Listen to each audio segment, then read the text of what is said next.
Genuine prayer adds to spiritual growth, modifies attitudes, builds that satisfaction which comes from communication with divinity. It is a spontaneous outburst of God consciousness. Modern humanity is perplexed by the thought of talking things over with God in a pure personal way. Many have abandoned regular praying. They only pray when under unusual pressure in emergencies. Prayer may be the childlike plea for the impossible, or the mature entreaty for moral growth and spiritual power. A petition may be for daily bread, or may embody a wholehearted yearning to find God and to do His will.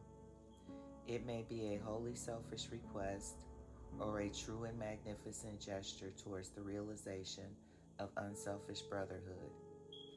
Prayer may be a joyous praise, or a humble plea for forgiveness. Prayer is somewhat more ethical when it deals with forgiveness, seeks wisdom for enhanced self-control. No prayer can be ethical when the petitioner seeks selfish advantage over his fellows. The first prayers were merely verbalized wishes, the expression of sincere desire. Next, prayer became a technique of achieving spirit coordination, and then it attained to the higher function, assisting religion in the conversation of all worthwhile values. Both prayer and magic arose as a result of mankind's adjustive reaction to Urantia's environment. But aside from the generalized relationship, they have little in common. Prayer has always indicated positive action by the praying ego. It has been always psychic and sometimes spiritual. Magic usually signifies an attempt to manipulate reality without affecting the ego of the manipulator, the practitioner of magic. Despite their independent origins, magic and prayer often have been interrelated in their later stages of development. Magic has sometimes ascended by goal elevation from formulas through rituals and incantations to the threshold of true prayer.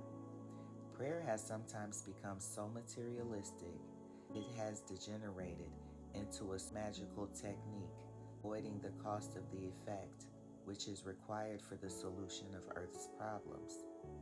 When man learned that prayer could not coerce the gods, then it became more of a petition for favor seeking. But the truest prayer is in reality a communion between man and his maker. No prayer can be ethical when the petitioner seeks for selfish advantage over his fellows. Selfish and materialistic praying is incompatible with ethical teachings that are predicated on unselfish and divine love. All such unethical praying reverts to the primitive levels of pseudo-magic, unworthy of advanced civilizations and enlightened teachings. Selfish praying transgresses the spirit of all ethics founded on loving justice. All your praying be fair. Do not expect God to show favoritism, to love you more than his other children, your friends, neighbors, even enemies. Prayer is somewhat more ethical when it deals with forgiveness, seeks wisdom for enhanced self-control. Prayer is not an evolution of magic. They each arose independently. Magic is an attempt to adjust deity to conditions. Prayer is the effect to adjust the personality to the will of deity. True prayer is both moral and religious. Magic is neither.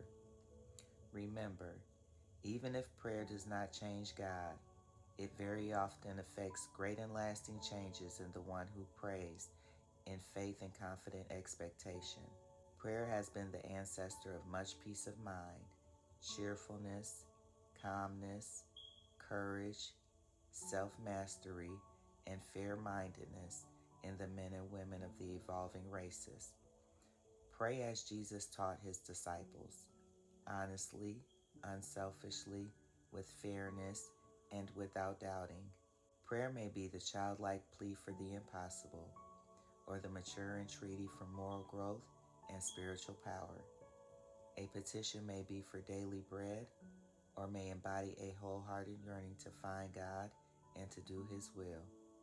It may be a wholly selfish request or a true and magnificent gesture towards the realization of unselfish brotherhood. Prayer may be an angry cry for vengeance or a merciful intercession for one's enemies. It may be an expression of hope, of changing God, or the powerful technique of changing oneself. It may be the cringing plea of the lost sinner before a supposedly stern judge, or a joyful expression of a liberated son of the living and merciful Heavenly Father. Genuine prayer adds to spiritual growth, modifies attitudes, yields that satisfaction which comes from communication with divinity. It is a spontaneous outburst of God consciousness. God answers man's prayers by giving him an increased revelation of truth, enhanced appreciation of beauty, and an augmented concept of goodness. God answers the soul's attitude, not words.